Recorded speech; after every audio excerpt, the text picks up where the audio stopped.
27 February Marathi राजभाषा दिन. एक परखड सत्य.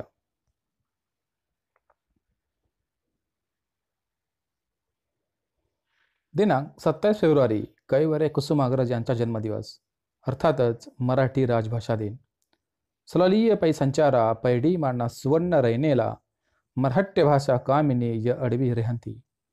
अर्थात मराठी भाषा ही सुंदर कामिनीप्रमाणे असून ती अटीप्रमाणे सुंदर गतीची मदनाने भरलेली आणि चांगल्या वर्णाची आहे, असे मराठी भाषेचे कौतुक केलेले आहे. कैवर्य कुसुमाग्रज उर्फ वि वा शिरवाडकर हे ज्ञानपीठ विजेते मराठी लेखक तथा मराठी भाषेतील अग्रगण्य कवी, नाटककार, कथाकार आणि समीक्षक होते.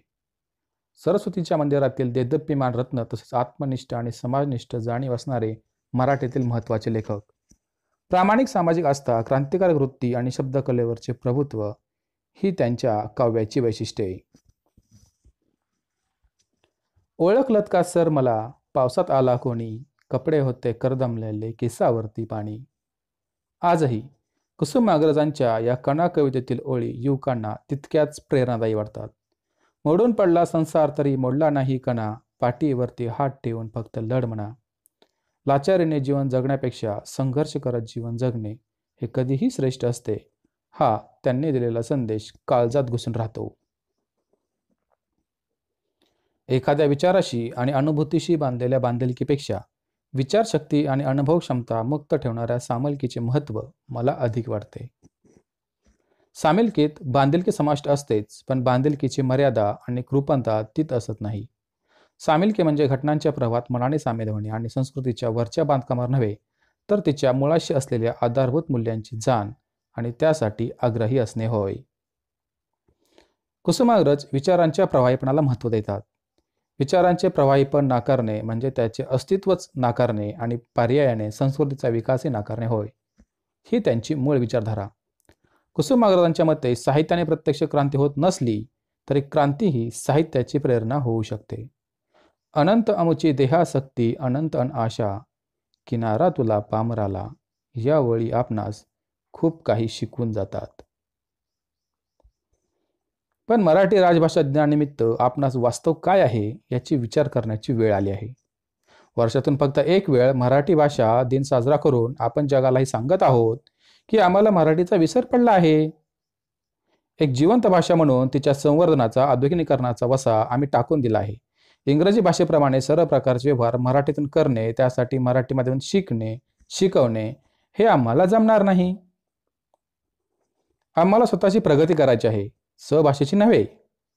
संपूर्ण जगाने समृद्ध केलेली इंग्रजी ही आम्हाला ज्ञानभाषा आणि लोकभाषा वाटते. आता आपण जाहीरपणे स्वीकारायला हवे की मराठी कधीच ज्ञानभाषा होऊ शकणार नाही. जी भाषा शिक्षणाची माध्यम भाषा म्हणून टिकू शकत नाही ती ज्ञानभाषा कशी होणार, आणि जी ज्ञानभाषा नाही ती भाषा जागतिकीकरणाच्या, भाषिक ध्रुवीकरणाच्या काळात सुरक्षित तरी कशी राहणार. आजच्या काळात इंग्रजीची उत्तम जाण हवीच, आणि शाळा इंग्रजी असल्या तरी घरी मराठीचे संस्कार करता येतातच की, त्यात काय अडचण आहे. त्यामुळे मराठीचे भवितव्य उत्तम आहे, चिंता नसावी.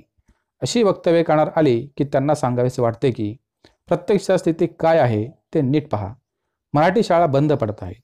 ज्या चालू आहेत त्यांची मराठीकडून सेमीकडे आणि सेमीकडून पूर्ण इंग्रजीकडे वाटचाल चालू आहे. मराठीची बाजारपेठ कुठे आहे. खूप कष्ट करून पैसे मिळवावेत आणि बाजारात खरेदी करायला गेल्यावर ते चालू नयेत, अशी स्थिती आजच्या मराठी उच्च शिक्षणाची झालेली आहे.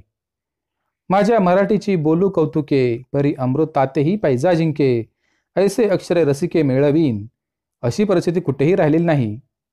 मूळ शाळेतून घरी आल्यावर जॉनी जॉनी म्हणते, पण शुभंकर ते विसरून गेले. याचे स्वैरसूतक ना पालकांना, ना शाळेला आणि ना विद्यार्थ्यांना. मराठी भाषा ना व्यावहारिक संधी देऊ शकत, ना सामाजिक प्रतिष्ठा. मग ते शिकून करायचे काय, असा प्रश्न करिअरच्या मागे लागलेल्या युवा पिढीला पडला नाही तर नवलच. मराठीच्या रसाला आपण सर्वजण जबाबदार आहोत असे अनेकांना वाटते, पण मराठीच्या दुरावस्थेला नेमके कोण, कशा प्रकारे आणि किती प्रमाणात जबाबदार आहे याच्या खोलात आपण शिरत नाही. मराठीचा विकास ही सामूहिक जबाबदारी असेल तर तिच्या व्यक्तिगत आणि संस्थात्मक पातळीवरचे उत्तरदायित्व कधी निश्चित केले आहे काय. मुळात भाषेचा विकास म्हणजे काय, भाषा विकासात सरकारला काही भूमिका असते काय, रस्ते, पाणी, वीज यांचे नियोजन, नियंत्रण हे सरकारचे काम आपणास पडते. मग सार्वजनिक भाषेत दुरावस्था झाली तर तो राजकीय मुद्दा होत नाही, तो होतो सामूहिक आत्मक्लेश. भाषेबाबत लोकभावना लक्षात घेऊन तिच्या वापराबाबत धोरण ठरवणे, तिची वापर क्षेत्र निश्चित करणे, सक्ती आणि संधी यांच्याद्वारे भाषा वापराच्या प्रेरणा निर्माण करणे हे सरकारचे काम आहे. सरकारने स्वतः उद्योग करू नये हे खरे, पण लोकांनी उद्योग करावेत म्हणून जशा पायाभूत सुविधा पुरवल्या पाहिजेत तशाच भाषेच्या वाढीसाठी भाषिक यंत्रणा प्रस्थापित केल्या पाहिजेत. भाषेचा विकास ही व्यक्तिगत अथवा स्वच्छाधीन बाब असू शकत नाही, म्हणूनच सरकार नामक शिखर संस्थेला त्या कामी प्रमुख भूमिका पार पाडावी लागते.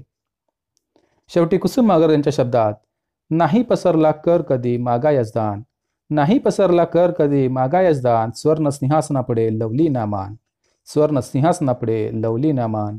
मिळून सारे आता करूयात रण, मिळून सारे आता करूयात रण, बनवू मराठी राजभाषा हाच एक प्रण, बनवू मराठी राजभाषा हाच एक प्रण. मित्रांनो, आपणास हा व्हिडिओ आवडला असल्यास या व्हिडिओला नक्कीच लाईक करा, शेअर करा आणि सबस्क्राईब करायला विसरू नका. धन्यवाद.